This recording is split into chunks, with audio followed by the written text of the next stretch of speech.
আসসালামু আলাইকুম। পাওয়ার presents IPL এক্সট্রাতে সকলকে আমন্ত্রণ। কেভিন পিটারসন এবার দিল্লি ক্যাপিটালসের ডাগআউটে বেশ ভালো সার্ভিস দিচ্ছেন। খুব রিসেন্টলি দিল্লি ক্যাপিটালসের সোশ্যাল নেটওয়ার্কিং সাইটে একটা ভিডিও আপলোড হয়েছিল যেখানে অভিষেক পোরেল তাকে কেভিন পিটারসন শটস দেখাচ্ছিলেন, কিভাবে শটের রেঞ্জ বাড়াতে হয়, কিভাবে শটের রেঞ্জ নিয়ে কাজ করতে হয়, সেই ব্যাপারগুলো নিয়ে তিনি কাজ করছিলেন। এছাড়াও আশুতোষ শর্মা এই ব্যাটসম্যানটাকে নিয়েও কেভিন পিটারসন ইএসপিএন ক্রিকইনফোতে একটা সাক্ষাৎকার দিয়েছেন, যেখানে বলেছেন যে কীভাবে মেন্টাল স্টেবিলিটির জায়গাটা, কিভাবে মানসিকতার পরিবর্তনের জায়গাটা, কিভাবে একজন প্লেয়ার টপ লেভেলের ক্রিকেটে সাকসেসফুল হতে পারেন, সেই ব্যাপারগুলো নিয়ে আসলে কাজ করছেন। এবং কেভিন পিটারসন একটা কথা বলেছেন যে আমি টিম সিলেকশনের সঙ্গে জড়িত থাকি না, আমি মালিককে ফোন দিই না যে অমুক প্লেয়ারকে নাও তমুক প্লেয়ারকে নাও, কিন্তু আমি ডেভেলপমেন্ট নিয়ে কাজ করি। ইন্ডিয়ার ইয়াং ক্রিকেটার যারা আছেন তারা যাতে একদম 100% তার কাছ থেকে টেকনিক্যাল জায়গাটা পান, সেই ব্যাপারটা নিয়ে কাজ করেন। এবং আপনি দেখবেন যে কেভিন পিটারসন কিন্তু তাদের ডাগ আউটে থাকেন এবং তাদের ডাগ আউট থেকে কেভিন পিটারসন তাদেরকে বিভিন্ন সলা পরামর্শ দেন। এবং সবচেয়ে উল্লেখযোগ্য ব্যাপারটা হচ্ছে যে যখন স্ট্র্যাটেজিক টাইম আউট হয় তখন কেভিন পিটারসন মাঠে আসেন, তাদের সঙ্গে কথাবার্তা বলেন, সব কিছুই হয়। এখন এই জায়গা থেকে আপনার কাছে মনে হতে পারে আমাদের বিপিএলের শাহিদ খান আফ্রিদি তিনিও ছিলেন, যদিও পেমেন্ট তিনি পাননি ঠিকঠাক মতো, সেটা নিয়ে কথাবার্তা হয়েছে।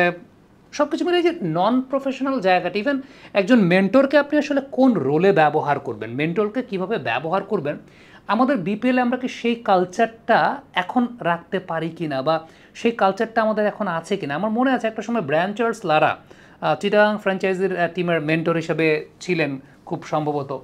এখন কিন্তু আমরা ওইরকম দেখি না। আফ্রিদিকে আমরা কী দেখেছি, আফ্রিদি ওনার্স যে জোনটা আছে মালিকের পাশে বসে, মানে দলের জার্সি পরিহিত অবস্থা ওইভাবে না, মালিকের পাশে বসে ওনার জোনে, সেখান থেকে তিনি হয়তো বা আছেন, বা তার রোলটা যেটা ছিল যে ঠিক আছে দলকে মোটিভেট করা বা সেরকম জায়গায়। কিন্তু টেকনিক্যাল জায়গাতে, মানে একটা ব্যাটসম্যানের টেকনিক্যাল ডেভেলপমেন্টের জায়গা, ওই সমস্ত জায়গাতে আমাদের বিপিএলের ফ্র্যাঞ্চাইজিরা মেন্টরদেরকে ব্যবহার করতে পারে কি না। ইনফ্যাক্ট আপনি চিটাগাং কিংস ছাড়া আসলে ওই রকম মেন্টরশিপ এটা আপনি কি দেখতে পান কিনা। দেখেন মডার্ন ডে ফ্র্যাঞ্চাইজি ভিত্তিক ক্রিকেটগুলোতে মেন্টরিং একটা অনেক বড় বিষয়, মেন্টররা একটা অনেক বড় বিষয়। কুমার সাঙ্গাকারাকে আমরা দেখি মেন্টর হিসেবে তিনি ছিলেন আইপিএলে।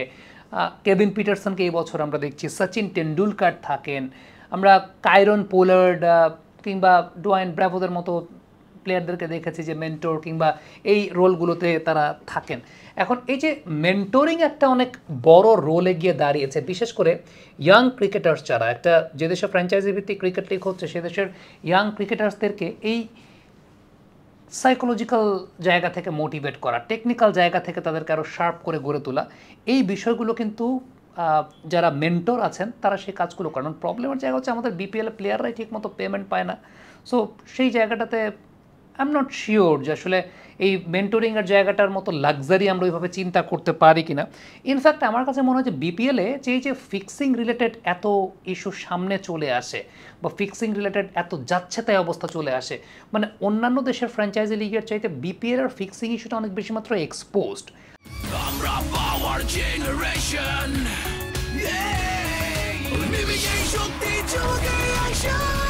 পাওয়ার চুমুকে অ্যাকশন। এই জায়গাটায় ধরে যদি ওই লেভেলের মেন্টররা থাকেন, সেখানেও কিন্তু এক ধরনের একটা প্রোটোকল এস্টাবলিশ করা যায়। ইনফ্যাক্ট আপনি যদি চিন্তা করেন যে বাইরের দেশের কি, আমাদের দেশের সাবেক অনেক ক্রিকেটাররা আছেন যাদেরকে আপনি হয়তো মেন্টর হিসাবে টিমের সঙ্গে রাখতে পারেন, একটা চক্ষু লজ্জার জায়গা, একটা ভয়ের জায়গা, বা তাদের কাছ থেকে অনেক কিছু নেয়ার আছে, আদায় করা। আমার যেমন রংপুর রাইডার্স টিমটাকে খুব ভালো লাগে। আমার কেন ভালো লাগে, রংপুর রাইডার্স আপনি চিন্তা করেন মোহাম্মদ আশরাফুল থাকেন, শাহরিয়ার নাফিস থাকেন, মোহাম্মদ রফিক থাকেন, they have played international cricket, তাদের কাছ থেকে ওই বিষয়গুলো আদায় করা যায়। এখন যদি আপনি ইন্টারন্যাশনাল সেট আপের জায়গা থেকে চিন্তা করেন যে ওই ইন্টারন্যাশনাল ফিগার যারা যারা আসলে খুব বেশি টপ লেভেলের ক্রিকেট খেলেছেন, ওয়ার্ল্ড চ্যাম্পিয়ন হয়েছেন, এরকম প্লেয়ারদেরকে আমরা যদি মেন্টর হিসেবে রাখতে পারি বা চিন্তা করতে পারি ট্রেডিশনাল জায়গাটাতে, এবং মেন্টরদেরকে রাইট ওয়েতে ব্যবহার করার জায়গাটা, সবচেয়ে উল্লেখযোগ্য ব্যাপার হচ্ছে আমরা মেন্টরদেরকে রাইট ওয়েতে ব্যবহার করতে পারি। আমি আফ্রিদির এক্সাম্পল দিয়ে বলছি আসলে, যে আফ্রিদি তিনি পেমেন্ট পান নাই সেটা নিয়ে অনেক কথাবার্তা হয়েছে, বাট যতটুকু দেখেছি বিপিএলে তো আমিও কমেন্ট্রি করছিলাম, আফ্রিদিকে কি আসলে ওই ফ্র্যাঞ্চাইজি রাইট ওয়েতে ব্যবহারও করতে পেরেছে কিনা, কারণ তিনি ওনার জোনে বসেছিলেন। এখন প্র্যাকটিসে আফ্রিদির ইনভলভমেন্টের জায়গাটা, টেকনিক্যাল সেট আপে আফ্রিদির ইনভলভমেন্টের জায়গাটা, সেগুলো কতটুকু আছে সেটা সেই ফ্র্যাঞ্চাইজি হয়তো বলতে পারবে।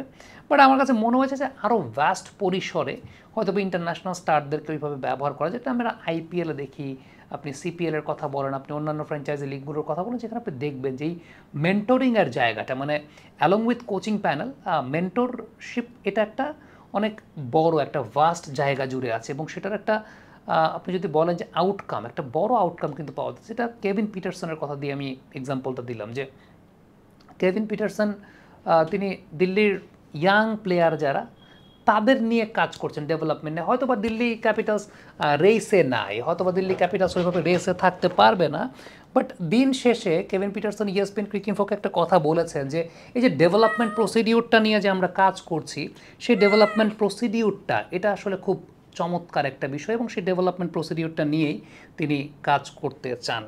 এনিওয়েজ, কমেন্ট বক্সে আপনাদের মন্তব্য মতামত জানতে চাই, লিখে পাঠাবেন। Thank you so much.